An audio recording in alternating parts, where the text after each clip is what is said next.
শুরু করি। হ্যাঁ, ধন্যবাদ। বিসমিল্লাহির রহমানির রহিম। আসসালামু আলাইকুম।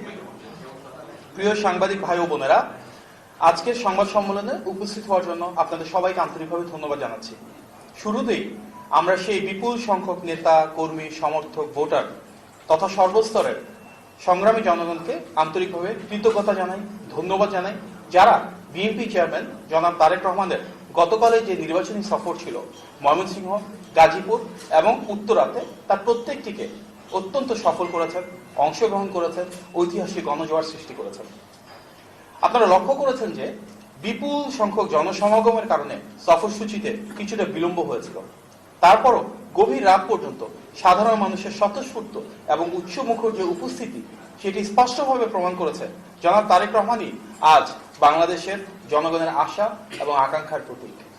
এই অভূতপূর্ব জনসমর্থনটি একাধারে একটি গণতান্ত্রিক, সমতা ভিত্তিক ও কল্যাণমুখী বাংলাদেশ গঠনে জাতীয়তাবাদী শক্তিকে নতুন করে প্রেরণা জুগিয়েছে। প্রিয় সাংবাদিক ভাই ও বোনেরা, আপনারা ইতিমধ্যে জেনে থাকবেন যে নির্বাচনী আচরণ বিধি প্রতিপালনে নির্বাচন কমিশন একটি বিজ্ঞপ্তির মাধ্যমে সকল ভোটারকে উদাত্ত আহ্বান জানিয়েছে। বিজ্ঞপ্তিতে নির্বাচন কমিশন উল্লেখ করেছে যে নির্বাচনী প্রচারণার আড়ালে কতিপয় ব্যক্তি কর্তৃক ভোটারদের ব্যক্তিগত তথ্য এবং জাতীয় পরিচয়পত্র তথা এনআইডি সংগ্রহের বিষয়টি বাংলাদেশ নির্বাচন কমিশনের নজরে এসেছে। কিন্তু জাতীয় পরিচয়পত্র নিবন্ধন আইন 2010 অনুযায়ী অন্যের এনআইডি বহন কিংবা হস্তান্তর করা যাবে না। এছাড়া সংসদ নির্বাচনে রাজনৈতিক দল ও প্রার্থীর আচরণ বিধিমালা 2025-এর বিধি 4 অনুযায়ী কোন রাজনৈতিক দল, প্রার্থী কিংবা তার পক্ষে অন্য কেউ নির্বাচনী এলাকায় বসবাসকারী ব্যক্তি, গোষ্ঠী বা প্রতিষ্ঠানে কোনো প্রকার চাঁদা, অনুদান বা উপহার প্রদান করতে বা প্রদানের প্রতিশ্রুতি দিতে পারবেন না। এসব কার্যক্রম অনুযায়ী বিধি অনুযায়ী শাস্তিযোগ্য অপরাধ। নির্বাচন কমিশন সকল নাগরিক ও সংগঠনকে উল্লিখিত অবৈধ কার্যক্রম থেকে বিরত থাকার আহ্বান জানিয়েছে। নির্বাচনী আচরণ বিধির লঙ্ঘন একটি শাস্তিযোগ্য অপরাধ। নির্বাচন আচরণ বিধি সবাই যেন মেনে চলেন, সুষ্ঠু নির্বাচনে সহযোগিতা করেন, সেটি আমাদের কামনা। আমরা নির্বাচন কমিশনের এই উদ্যোগকে ইতিবাচকভাবে দেখছি এবং এই বিষয়ে তাদের কর্মযজ্ঞ অব্যাহত রাখার আহ্বান জানাচ্ছি।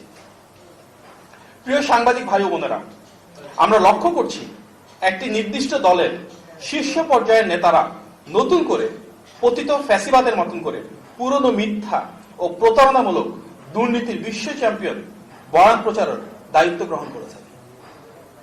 অথচ এটি আজ জাতীয়ভাবে প্রমাণিত যে বিএনপি রাষ্ট্র পরিচালনায় আসার পর দুর্নীতির হার ধারাবাহিকভাবে কমেছে। আপনারা নিশ্চয়ই জেনে থাকবেন যে 2001 সালের অক্টোবরে বিএনপি যখন সরকার গঠন করে তখন একটি আন্তর্জাতিক প্রতিষ্ঠানের সূচকে দুর্নীতিতে বাংলাদেশের স্কোর ছিল 0.4, যা 1996 থেকে 2001 সাল পর্যন্ত রাষ্ট্র ক্ষমতায় থাকা আওয়ামী লীগের দুর্নীতির প্রতিফলন। পরবর্তী সময়ে দুর্নীতির প্রতি বিএনপির জিরো টলারেন্স পলিসি এবং সুশাসনের ফলে ধারাবাহিকভাবে এবং ক্রমশ সেটি উন্নতির দিকে যেতে থাকে। সর্বশেষ বিএনপি 2006 সালে রাষ্ট্র পরিচালনা থেকে চলে যাওয়ার সময় সেই স্কোর ধারাবাহিকভাবে বেড়ে 2-এ উন্নীত হয়। অতএব যে রাজনৈতিক দলটি ধারাবাহিকভাবে রাষ্ট্র পরিচালনায় দুর্নীতি দমনের ক্ষেত্রে সবচেয়ে শক্তিশালী ভূমিকা রেখেছে, এমনকি স্বাধীন দুর্নীতি দমন কমিশন পর্যন্ত গঠন করেছে, তাদের বিরুদ্ধে এটি একটি পরিকল্পিত অপপ্রচার। এখানে একটি বিষয় খুবই বিস্ময়কর যে 2001 থেকে 2006 সাল পর্যন্ত উক্ত দলটি নিজেই সরকারের অংশ ছিল। এখানে তাদের 2জন মন্ত্রী ও বেশ কয়েকজন সংসদ সদস্যও ছিলেন। সরকারে থাকা অবস্থায় তখন এই বিষয়ে তাদের কোনো মন্তব্য শোনা যায়নি, কিন্তু বর্তমানে তারা নির্বাচনী মাঠে এসে ফ্যাসিবাদী প্রোপাগান্ডার সেই ধারাবাহিকতাকে ধরে রেখেছেন। আমরা এই ভূমিকাকে রাজনৈতিক দ্বিচারিতা হিসেবে দেখছি। উপরন্তু এটি আজ স্পষ্ট যে ভোট চাইতে গিয়ে সেই নির্দিষ্ট দলটি ধর্মীয় অনুভূতির অপব্যবহার, জান্নাতের প্রলোভন, কোরআন শরীফে শপথ করানো, এমনকি বিকাশ নম্বরে টাকা দেওয়ার বিভিন্ন প্রস্তাব দিয়ে বেড়াচ্ছে। ফলে যারা নিজেরাই টাকা দিয়ে ভোটারদের ভোট কেনার চেষ্টা করছে, আবার তারাই যখন দুর্নীতির গল্প শোনাচ্ছে, সেটি তাদের তথাকথিত সততাকে প্রশ্নবিদ্ধ করছে।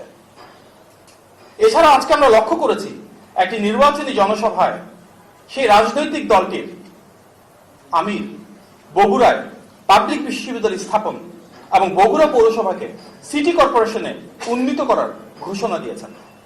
বাস্তবতা হলো এই দুটি বিষয় ইতিমধ্যে রাষ্ট্রীয় পর্যায়ে অনুমোদিত এবং এই লক্ষ্যে প্রশাসনিক কার্যক্রম বহমান রয়েছে।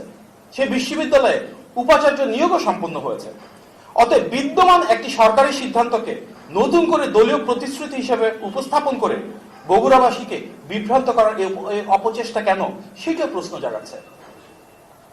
প্রিয় সাংবাদিক ভাই ও বোনেরা, কয়েকটি গণমাধ্যমে প্রকাশিত খবরে আমরা জানতে পেরেছি নওগাঁ সাপাহার উপজেলার একটি মসজিদের মুয়াজ্জিন জনাব আল আমিন চৌধুরীকে ধানের শীষের পক্ষে প্রচারণায় অংশ নেওয়ার কারণে একটি নির্দিষ্ট দলের নেতাকর্মীদের চাপে সেই চাকরি থেকে অব্যাহত প্রদান করা হয়েছে।